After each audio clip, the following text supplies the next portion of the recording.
नमस्कार। माली समाचार हिंदी में आपका स्वागत है। मैं दिनेश माली। महाराष्ट्र के स्कूलों के नजदीक समोसा वड़ा पाव पर रोक, कैंटीन के बदले नियम, जंक फूड पर सरकार ने दिए निर्देश। महाराष्ट्र के स्कूलों के आसपास अब जंक फूड पर बिक्री पर रोक लगा दी गई है।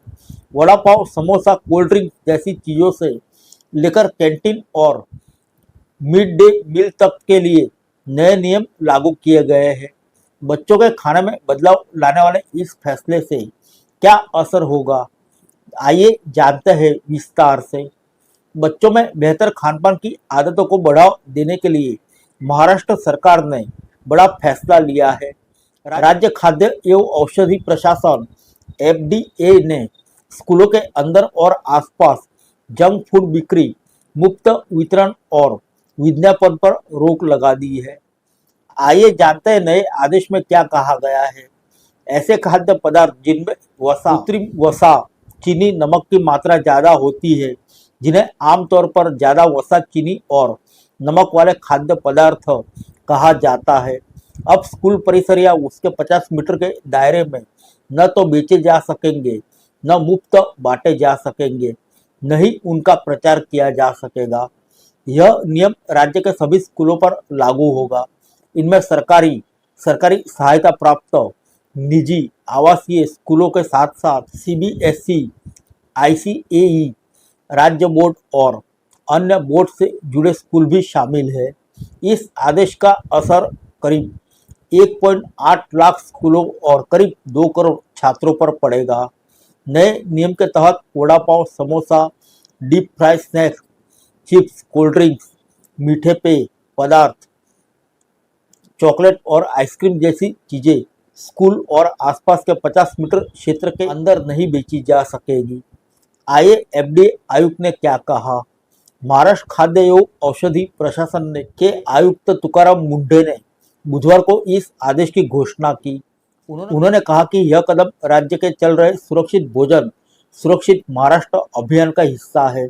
उन्होंने कहा कि बच्चों को सुरक्षित और पौष्टिक भोजन उपलब्ध कराना सरकार की प्राथमिकता है।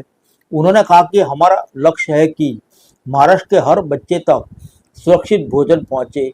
इससे स्वस्थ खान-पान की संस्कृति को बढ़ावा मिलेगा और एक स्वस्थ समाज बनाने में मदद मिलेगी। आइए जानते हैं स्कूल और कैंटीन के लिए क्या बनाए गए नए नियम।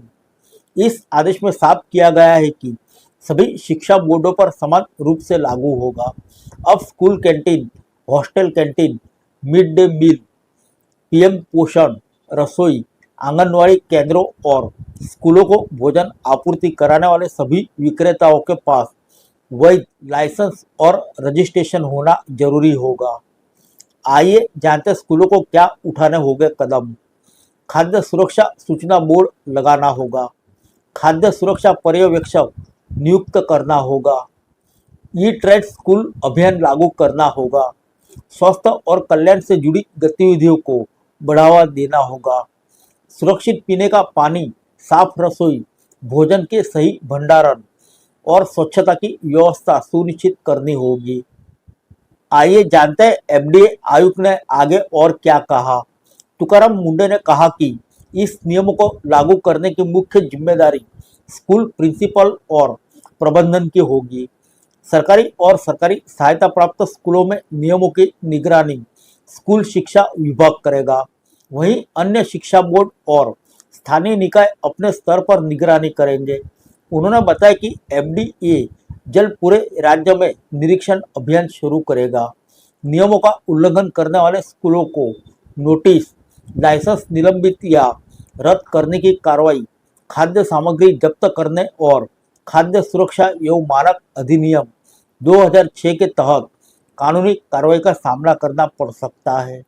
मुंडे ने कहा कि इस आदेश का मकसद सिर्फ रोक लगाना नहीं, बल्कि बच्चों को और अभिभावकों में स्वस्थ खान पान को लेकर जागरूकता बढ़ाना भी है।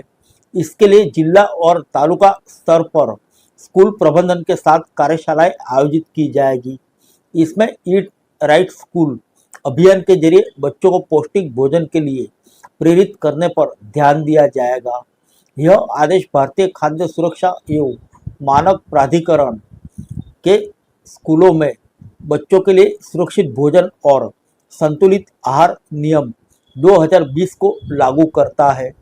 राज्य सरकार का मानना है कि इससे बच्चों में मोटापा, मधुमेह और जीवन शैली से जुड़ी अन्य बीमारियों का खतरा कम करने में मदद मिलेगी। साथ ही स्कूलों में स्वस्थ खान पान की आदतें विकसित होगी। फिर मिलेंगे अगले बुलेटिन में अन्य किसी खबर के साथ। तब तक के लिए इजाजत दीजिए। नमस्कार।